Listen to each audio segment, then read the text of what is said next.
bem com vocês? Sou a professora Lídia Gouveia, sou professora da Rede Municipal de Educação de Palmas. Trabalho na ETI Caroline Campelo com a turminha do 2º ano. E nós chegamos hoje à nossa última aula do componente curricular de História do ano letivo de 2020.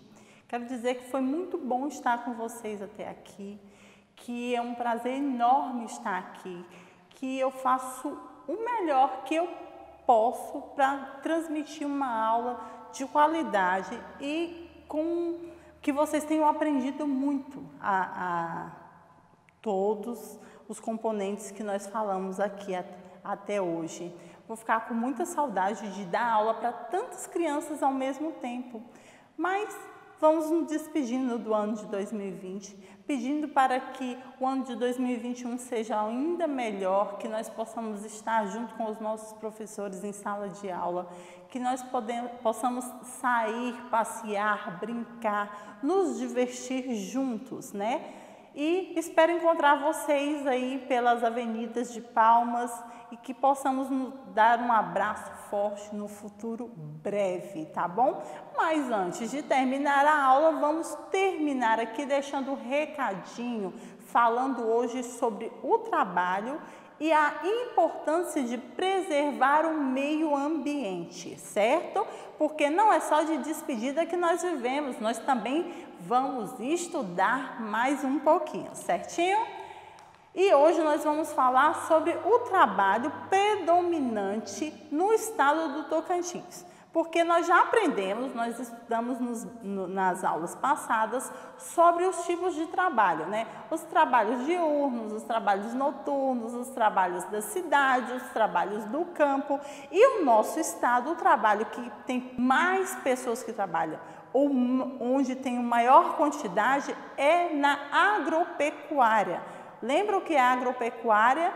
Que é onde tem os gados, né? Então, é a pecuária, seja para venda de carne, né?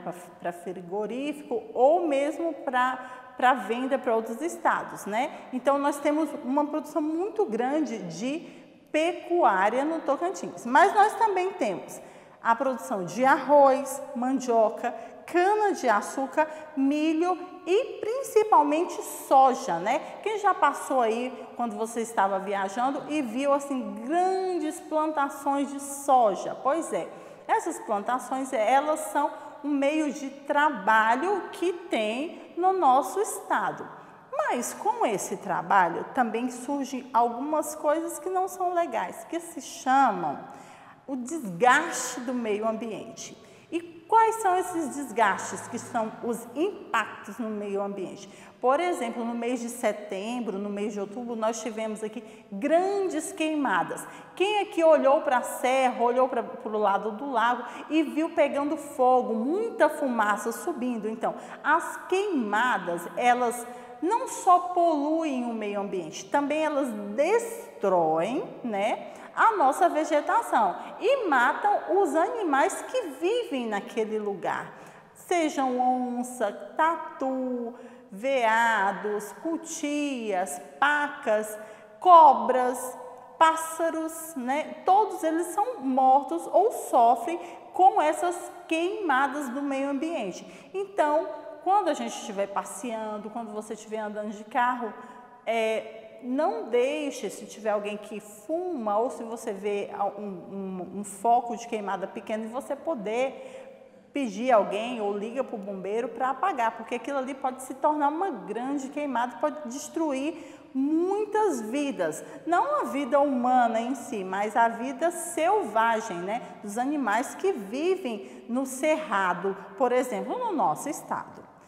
Também nós temos o desmatamento. Quando que acontece esse desmatamento, professora? Aqui nós temos grandes desmatamentos por causa da produção de soja. Então, eles têm que tirar as árvores, né, para poder produzir, para poder plantar a soja. Então, tem um grande desmatamento. Mas também nós temos desmatamentos na floresta quando as pessoas vão lá para tirar as árvores para a venda da madeira. Por quê? Porque a madeira ela serve para inúmeras coisas na nossa vida. Para produzir mesas, cadeiras, para casas, para fazer móveis. Então, madeira é algo muito caro. Então, há um desmatamento para tirar essa madeira. E nem sempre o desmatamento, ele é legal, ele foi autorizado pelo governo. Nós temos muitos desmatamentos de pessoas que roubam a madeira da floresta e isso acaba com a floresta, né? E destrói os lugares de moradia dos animais selvagens. Isso também não é legal acontecer, certo? Então, assim, no nosso estado não existe muito, mas se você for assistir jornal, você vai falar muito sobre o desmatamento, que é a derrubada das árvores. E com a derrubada das árvores, os córregos e os rios que passam próximos a essas florestas, a esse pedaço do cerrado, acontece uma coisa chamada assoreamento. O que é o assoreamento? É quando tem um córrego que ele é desmatado em volta. Então, é tirado todas as árvores, todas as plantas em volta. Aí, o que acontece, né? O que é o assoreamento? A areia, ela vai caindo, a terra, ela vai caindo, porque tirou as árvores, não tem nada ali. Então, quando vem o vento, quando vem a chuva, essa areia, ela vai caindo no leito do lago, no leito do rio, no leito do córrego. E o que acontece? Vai assoreando, vai juntando muita terra e a água vai sumindo. Na imagem que vocês vão ver agora, tem aí o lago que fica ali no Parque Sesama, onde está acontecendo um assoreamento. O que é esse assoreamento? Tirou algumas árvores de volta, as árvores em volta e o que? Está começando a criar ali uns bolsões de terra, né? Então, a água está ficando menos em menos quantidade e está assoreando, quer dizer, está diminuindo a quantidade de água. Então, qual é o certo, professora, fazer nesses casos? O replantio.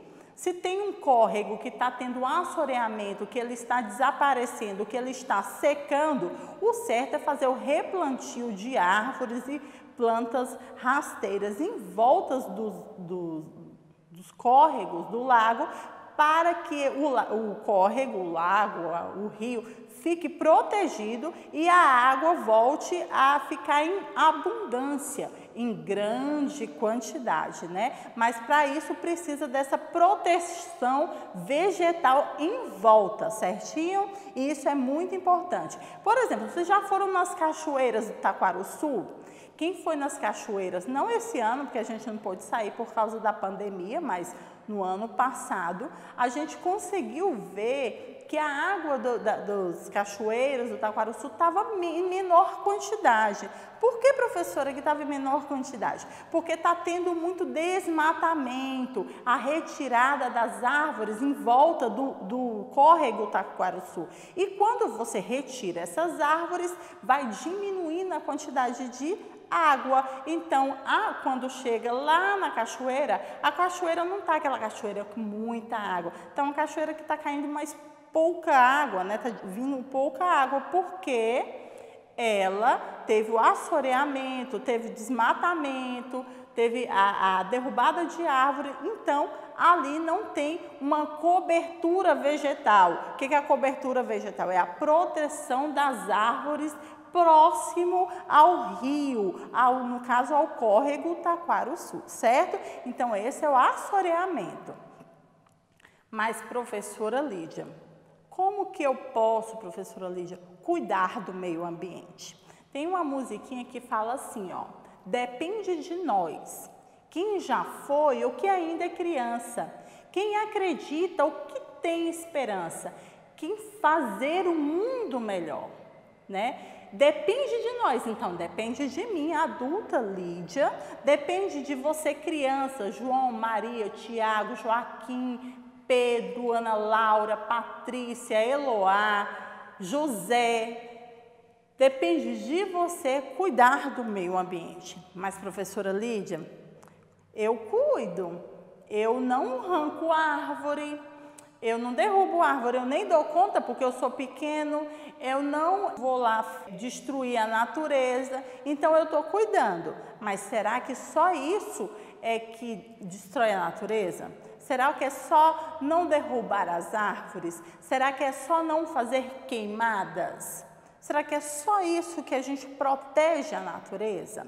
Olha só, vamos agora ver o princípio dos 3 R's.